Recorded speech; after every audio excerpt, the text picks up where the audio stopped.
Telugu Desam party తన కార్యవర్గాన్ని పూర్తిగా మార్పులు చేర్పులు చేస్తుందని అంటున్నారు. అందులో భాగంగా పోలిట్ బ్యూరో నుంచి జాతీయ కార్యవర్గం దాకా ఎన్నో కీలక సంచలన నిర్ణయాలు ఉంటాయని అంటున్నారు. వాటిలో ఒకటిగా వినిపిస్తున్న ప్రచారం అయితే బాలయ్యను జాతీయ ప్రధాన కార్యదర్శిగా నియమిస్తారు అని. బాలయ్య పోలిట్ బ్యూరో మెంబర్గా చాలా కాలం నుంచి ఉన్నారు. ఈసారి ఆయనను నేషనల్ జనరల్ సెక్రటరీగా చేసే పార్టీలో మరింత కీలకం చేస్తారు అని అంటున్నారు.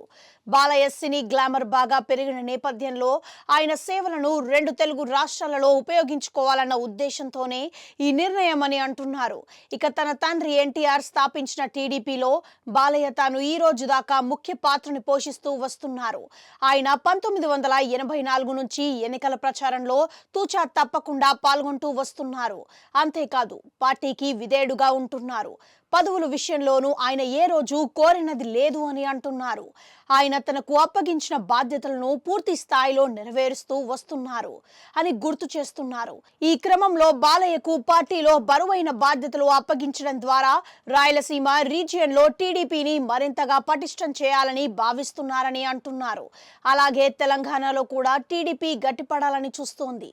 బీఆర్ఎస్ ఓటమి తరువాత విపక్షం వైపు పొలిటికల్ స్పేస్ ఉందని, దానిని తాము ఎంతో కొంత తీసుకోవాలని టీడీపీ చూస్తుందని అంటున్నారు. దాంతో బాలయ్య సేవలను అక్కడ ఇక్కడ ఉపయోగించుకోవాలని అనుకుంటున్నారు అన్నదే చర్చగా ఉంది. అదే సమయంలో పార్టీ జాతీయ ప్రధాన కార్యదర్శిగా ఇప్పటికే 3 సార్లు చేసిన నారా లోకేష్ తాను ఆ బాధ్యతల నుంచి తప్పుకుంటాను అని చెప్పి ఉన్నారు. ఆయనను టీడీపీ జాతీయ వర్కింగ్ ప్రెసిడెంట్గా నియమిస్తారు అన్నది కూడా ప్రచారంలో ఉన్నమాట.